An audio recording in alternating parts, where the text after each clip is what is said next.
ভারত ও পাকিস্তান দুই পারমাণবিক শক্তিধর প্রতিবেশী দেশের মধ্যে চলমান উত্তেজনা অবশেষে কিছুটা প্রশমিত হল।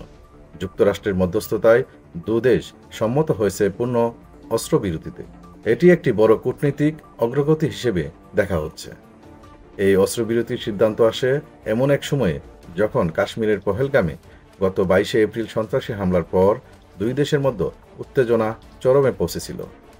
সীমান্তে পাল্টাপাল্টি ক্ষেপণাস্ত্র ও ড্রোন হামলায় পরিস্থিতি ভয়াবহ রূপ নিতে চলছিল। সারা বিশ্ব জুড়ে ছড়িয়ে পড়ে উদ্বেগ, কারণ সংঘাত যদি বেড়ে যেত তাহলে তা পারমাণবিক যুদ্ধেও পরিণত হতে পারত। এই পরিস্থিতিতে মধ্যস্থতাকারী হিসেবে এগিয়ে আসে যুক্তরাষ্ট্র।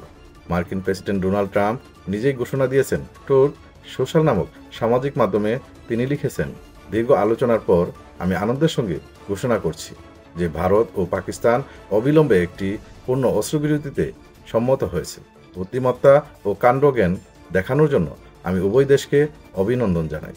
পাকিস্তানের উপপ্রধানমন্ত্রী ইসাক দারও অস্ত্রবিরতির বিষয়টি নিশ্চিত করে বলেন, পাকিস্তান সার্বভৌমত্ব ও আঞ্চলিক অখণ্ডতার সঙ্গে আপোষ না করেই শান্তি ও নিরাপত্তার লক্ষ্যে কাজ করে যাচ্ছে।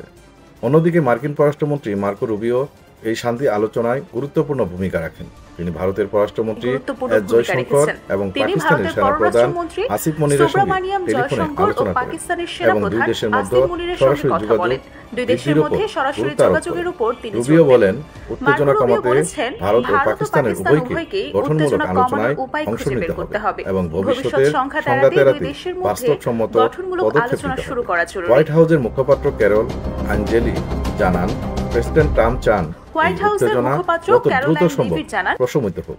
অস্ত্রবিরতিকে তিনি শান্তি প্রতিষ্ঠার পথে একটি গুরুত্বপূর্ণ পদক্ষেপ বলে উল্লেখ করেন। তবে তিনি সতর্ক করে বলেন, বৈরিতা সহজে মিটবে না। এখন দেখার বিষয় এই অস্ত্রবিরতিটা কতটা স্থায়ী হয়।